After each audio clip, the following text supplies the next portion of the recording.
നമസ്കാരം, Aroor vision news ചാനലിലേക്ക് സ്വാഗതം. ഇന്നത്തെ പ്രധാന വാർത്തകളിലേക്ക്.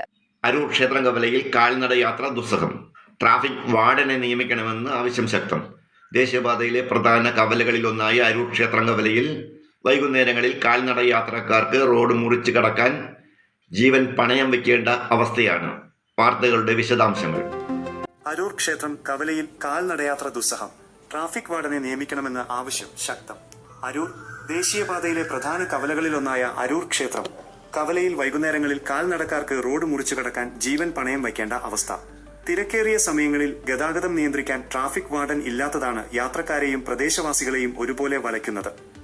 ദുരിതത്തിലായി യാത്രക്കാരും കാൽനടക്കാരും വൈകുന്നേരങ്ങളിൽ തൊഴിലിടങ്ങളിൽ നിന്നും വ്യാപാര സ്ഥാപനങ്ങളിൽ നിന്നും മടങ്ങുന്നവരും അരൂക്കുറ്റി ഭാഗത്തേക്ക് ബസ് കയറാനായി സ്റ്റോപ്പിലേക്ക് പോകുന്നവരുമാണ് ഇവിടെ ഏറെ പ്രയാസപ്പെടുന്നത്.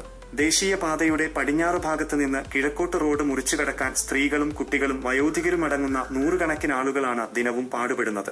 ഇരുദിശകളിൽ നിന്നും അതിവേഗത്തിൽ പാഞ്ഞെത്തുന്ന വാഹനങ്ങൾക്കിടയിലൂടെ ജീവൻ കയ്യിൽ പിടിച്ചാണ് ജനങ്ങൾ റോഡ് മുറിച്ചു കടക്കുന്നത്. അടിയന്തര നടപടി വേണം. വൈകുന്നേരത്തെ കടുത്ത തിരക്കുള്ള സമയങ്ങളിൽ ബന്ധപ്പെട്ട അധികാരികൾ ഇടപെട്ട് ക്ഷേത്രം കവലയിൽ ട്രാഫിക് വാർഡന്റെ സേവനം അടിയന്തരമായി ലഭ്യമാക്കണമെന്നാണ് നാട്ടുകാരുടെയും സ്ഥിരം യാത്രക്കാരുടെയും ആവശ്യം. വലിയ അപകടങ്ങൾ ഉണ്ടാകുന്നതിന് മുൻപ് അധികൃതർ എത്രയും വേഗം ഇതിന് പരിഹാരം കാണണമെന്ന് പ്രദേശവാസികൾ ആവശ്യപ്പെടുന്നു.